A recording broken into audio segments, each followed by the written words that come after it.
Parliament में मेरे बोलने का अधिकार मुझसे छीन लिया, मुझे खामोश कर दिया। मेरी खामोशी को मेरी हार मत समझ लेना। मेरी खामोशी को मेरी हार मत समझ लेना। मैं वो दरिया हूं जो वक्त आने पर सैलाब बनता है। हम सब लोग अरविंद केजरीवाल जी के सिपाही हैं और हमने तो एक ही बात सीखी थी, जो डर गया समझो मर गया। राजनीति में दोस्ती भी मौसम की तरह होती है, कब धूप से छांव हो जाए पता ही नहीं चलता है। और ऐसा ही कुछ इस समय आम आदमी पार्टी के भीतर देखने को मिल रहा है। तो चलिए बढ़ते हैं खबर की ओर कि आखिर क्या कुछ हो रहा है। नमस्कार, द हिंदी टॉप देख रहे हैं आप और मैं हूं आपके साथ जानिसार खान। आज बात उस सियासी कहानी की जहां एक वक्त पार्टी का पोस्टर बॉय रहा चेहरा आज अपनी ही पार्टी में साइड लाइन होता नजर आ रहा है।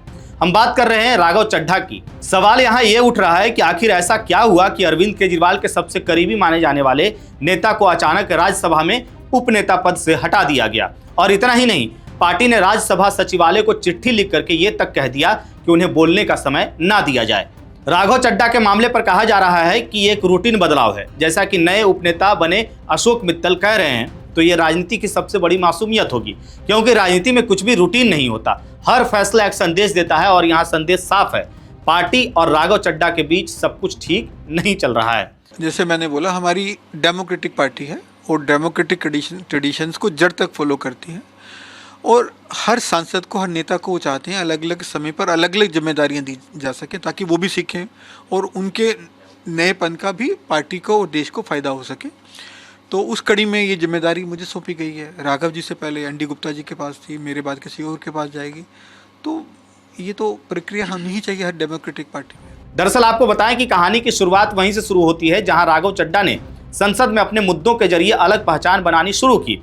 उन्होंने एयरपोर्ट पर महंगे खाने से लेकर के डिलीवरी बॉयज के शोषण तक, 28 दिन के मोबाइल रिचार्ज से लेकर के बैंक चार्जेस तक, टोल प्लाजा लूट, फूड अडल्ट्रेशन, हेल्थ इंश्योरेंस पर जीएसटी हटाने, पितृत्व अवकाश को कानूनी अधिकार बनाने, कंटेंट क्रिएटर्स पर कॉपीराइट स्ट्राइक, पेपर लीक, किसानों पर प्रदूषण का ठीकरा और मिडिल क्लास पर टैक्स के बोझ जैसे मुद्दे जोर शोर से उठाए। उन्होंने यहां तक कहा कि इस जीवन में दो ही चीजें निश्चिंत हैं, मृत्यु और टैक्स।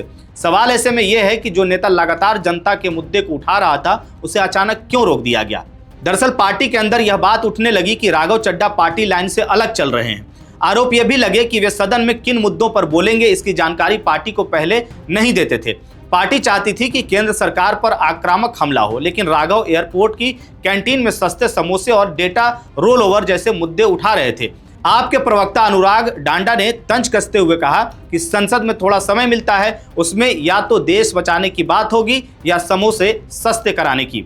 दूसरा बड़ा आरोप राघव चड्ढा पर लगा कि बीजेपी के प्रति वो सॉफ्ट हो गए हैं। उदाहरण दिए गए, जब विपक्ष ने सीईसी के खिलाफ प्रस्ताव लाया तो उन्होंने साइन नहीं किया। जब पार्टी ने वॉकआउट किया तो वे सदन में बैठे रहे और कई मौकों पर उन्होंने केंद्र सरकार पर सीधा हमला करने से परहेज किया। यहां तक कि सौरभ भारद्वाज ने भी खुल करके कहा, जो मोदी से डर जाए वो देश के लिए क्या लड़ेगा। और नकली और झूठे वोट बना के सरकार पूरी बेईमानी के साथ सिस्टम पे कब्जा करके चुनाव जीत रही है। वेस्ट बंगाल में भी यही हो रहा है। अभी सारे विपक्षी पार्टियों ने सीईसी को इम्पीच करने के लिए मोशन लाना चाहा, आपने उसको साइन करने से मना कर दिया। जब भी कोई मुद्दा हो जिसके ऊपर अपोजिशन वॉकआउट करती है, आप वॉकआउट नहीं करते हैं। पिछले कई अरसे से मैंने देखा, आपने कोई भी मुद्दा सदन में नहीं उठाया जिसमें आपने प्रधानमंत्री या भारतीय जनता पार्टी की सरकार से प्रश्न किया हो। ऐसे डर की राजनीति कैसे चलेगी। हम लोगों को पंजाब के मुद्दे उठाने हैं, जहां से आप चुन के आते हैं, आप वो मुद्दे भी उठाने से घबराते हैं। अभी गुजरात में पार्टी के करीब 160 कार्यकर्ताओं को झूठे मुकदमों के अंदर उनके ऊपर एफआईआर दर्ज की गई, कईयों को गिरफ्तार किया गया, आप उस पर भी चुप रहे। तमाम नेता हमारे जेल में थे। अरविंद केजरीवाल जी को बतौर चीफ मिनिस्टर सरकार ने एक झूठे मुकदमे में गिरफ्तार कर लिया।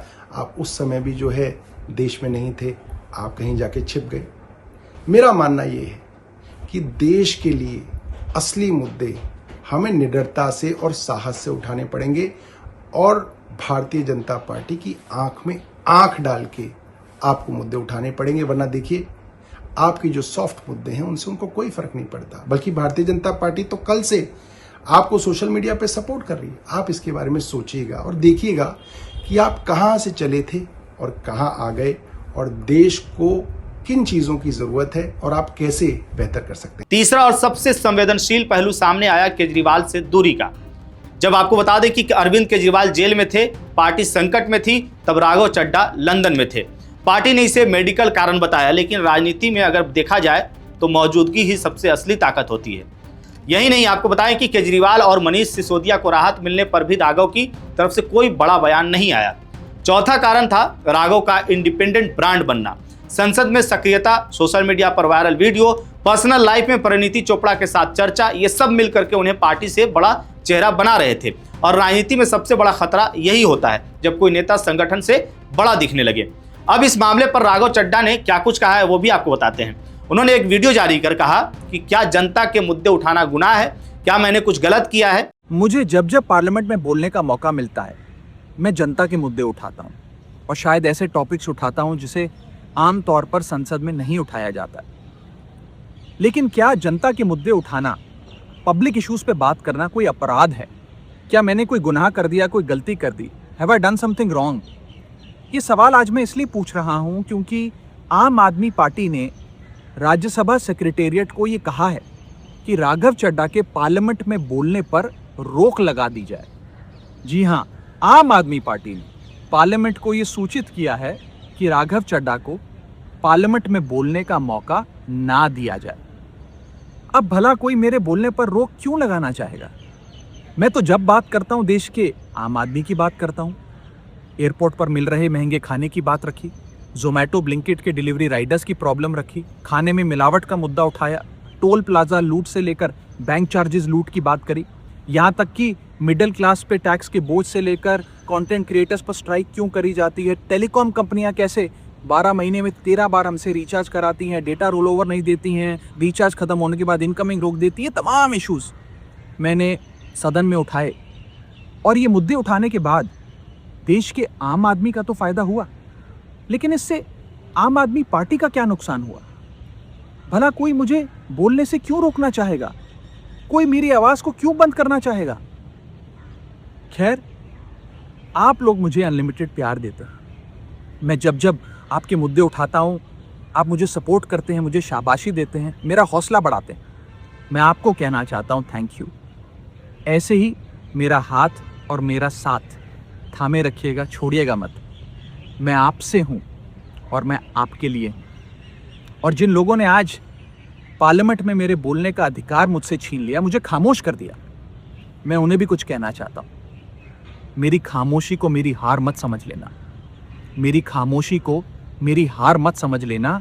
मैं वो दरिया हूं जो वक्त आने पर सैलाब बनता है। वहीं इस मामले पर पार्टी का पक्ष अलग है। पंजाब के मुख्यमंत्री भगवंत मान ने कहा कि अगर कोई पार्टी लाइन के खिलाफ जाता है तो कार्रवाई होती है। यानी साफ है कि पार्टी इसे अनुशासन का मामला बता रही है, जबकि राघव इसे आवाज दबाने की कोशिश कह रहे हैं। जे कोई पार्टी वालों लाइन है कि अज ये मुद्दा जिहड़ा है वो ਜਿਹੜੀਆਂ ਵੋਟਾਂ ਕੱਟੀਆਂ ਜਾ ਰਹੀਆਂ, ਲੀਗਲ ਵੋਟਾਂ ਨੂੰ ਕੱਟਿਆ ਜਾ ਰਿਹਾ, ਸਹੀ ਵੋਟਾਂ ਨੂੰ ਕੱਟ ਕੇ ਗਲਤ ਵੋਟਾਂ ਆਪਣੇ ਬੰਦਿਆਂ ਦੀਆਂ ਜਾਲੀ ਵੋਟਾਂ ਬਣਾਈਆਂ ਜਾ ਰਹੀਆਂ ਨੇ, ਇਸ ਮੁੱਦੇ ਤੇ ਬੋਲਣਾ ਹੈ। ਗੁਜਰਾਤ ਦੇ ਵਿੱਚ 160 ਸਾਡੇ ਲੀਡਰ ਤੇ ਵਲੰਟੀਅਰਾਂ ਤੇ ਪਰਚੇ ਕਰ ਦਿੱਤੇ ਗਏ, ਉਹਦੇ ਤੇ ਬੋਲਣਾ ਹੈ। ਪੰਜਾਬ ਦੇ ਵਿੱਚ ਕਿਵੇਂ ਇਹ ਜਿਹੜਾ ਧਰਮ ਤੇ ਜਾਤੀ ਦੀ ਲੜਾਈ ਕਰਾਉਣ ਦੀਆਂ ਕੋਸ਼ਿਸ਼ਾਂ ਕਰ ਰਹੇ ਨੇ, ਉਹਦੇ ਤੇ ਬੋਲਣਾ ਹੈ, ਇਹ ਮੁੱਦਾ ਚੱਕਣਾ ਹੈ। ਜਾਂ MSP ਦਾ ਜਾਂ GST ਦਾ ਪੈਸਾ ਜਾਂ RDF ਦਾ ਪੈਸਾ ਉਹ ਚੱਕਣਾ ਹੈ। ਉਹਦੀ ਬਜਾਏ ਜੇ ਕੋਈ 에ਅਰਪੋਰਟ ਤੇ ਸਮੋਸਿਆਂ ਦਾ ਰੇਟ ਜਾਂ ਕੋਈ ਕਿਸੇ ਡਿਲੀਵਰੀ ਜਿਹੜੀ ਹੈ PJ ਦੀ ਉਹ 30 ਦੀ ਬਜਾਏ 40 ਮਿੰਟਾਂ 'ਚ ਹੋ ਜਾਣੀ ਚਾਹੀਦੀ ਹੈ, ਇੱਦਾਂ ਦੇ ਮੁੱਦੇ ਚੱਕੂਗਾ, ਫਿਰ लगूगा नहीं, ਤੁਹਾਨੂੰ शक नहीं होगा कि किसी और पासे तो किसी और स्टेशन तो बोल रहे हैं। अब ऐसे में बड़ा सवाल यह है कि आगे क्या होगा। क्या राघव चड्ढा पार्टी में रह करके खुद को ढालेंगे या फिर आपके इतिहास की तरह एक और बड़ा चेहरा बाहर जाएगा? क्या बीजेपी में जाने की अटकलें सच होंगी? क्योंकि ऐसी चर्चा भी जोरों पर है, लेकिन इसके लिए उन्हें अपनी राज्यसभा सीट तक छोड़नी पड़ सकती है। वहीं राजनीति के जानकारों का इस पर मानना है कि यह सिर्फ एक व्यक्ति का मामला नहीं है, बल्कि आपके अंदर चल रहे बड़े सत्ता संतुलन का हिस्सा भी है। दिल्ली चुनाव में हार हुई, पंजाब चुनाव की तैयारी है और नेतृत्व को लेकर के असुरक्षा है। इन सबके बीच पार्टी यह तय कर रही है कि आगे किसे रखना है और किसे पीछे रखना है। वहीं आपको क्या लगता है, क्या राघव चड्ढा आप में रह करके वापसी करेंगे या फिर एक नई सियासी कहानी लिखेंगे? कमेंट में अपनी राय हमें जरूर बताइएगा। मेरा नाम है जानिसार खान, आप देख रहे हैं द हिंदी टॉप। वीडियो अच्छी लगे तो चैनल को सब्सक्राइब कीजिएगा और हमें इंस्टा, फेसबुक और एक्स पर भी फॉलो कीजिएगा। Audio